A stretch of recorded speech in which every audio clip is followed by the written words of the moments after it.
এদিকে সেনা নিরাপত্তায় চেনা রূপে ফেরার অপেক্ষায় থানাগুলো। অনেকে কাজে যোগ দিলেও কাজ করছেন সাদা পোশাকে, আর ধ্বংসস্তূপে পরিণত হওয়া থানার পরিচ্ছন্নতার কাজ করছেন শিক্ষার্থীরা।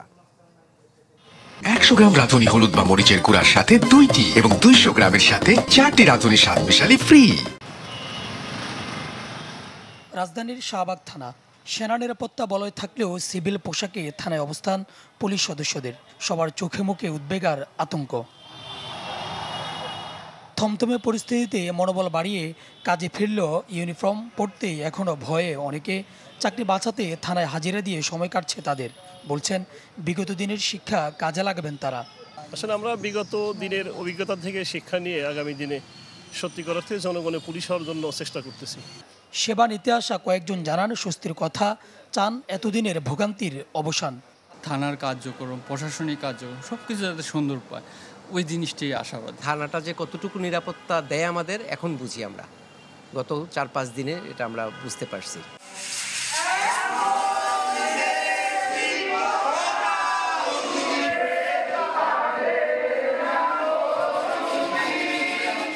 ডিএমপির 45টি থানায় সীমিত পরিসরে চলছে কার্যক্রম, তবে কোথাও নেই পর্যাপ্ত অবকাঠামো।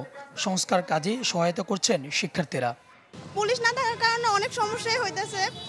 আমরা স্টুডেন্ট আর কত দেখব, আমাদেরও পড়াশোনা আছে। আমাদের পরিবেশটাও সুশৃঙ্খলের মধ্যে ফিরে আসবে এবং দ্রুত সময়ের মধ্যে আমাদের সমস্ত কিছু শান্তি শৃঙ্খলা বজায় থাকবে। এদিকে রাজারবাগ পুলিশ হাসপাতালে আহতদের দেখতে যান স্বরাষ্ট্র উপদেষ্টা। এ সময় নতুন পুলিশ প্রধান জানান পুরো বাহিনীকে কাজে ফেরাতে সর্বোচ্চ চেষ্টা চলছে। পুলিশের সামনের দিনগুলোতে আগানোর জন্য স্যারের সঙ্গে দীর্ঘ রাতব্যাপী আমরা আলোচনা করেছি।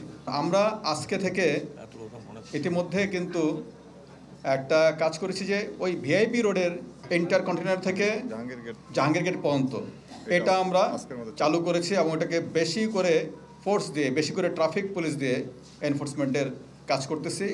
আর যেন ভুল বোঝাবুঝি না হয় সেজন্য ছাত্র আন্দোলনের সমন্বয়কদের সাথে যোগাযোগ রাখা হচ্ছে বলেও জানান পুলিশ মহাপরিদর্শক।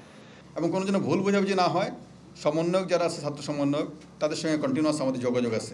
সুলতান মাহমুদ আরিফ, চ্যানেল 24, ঢাকা।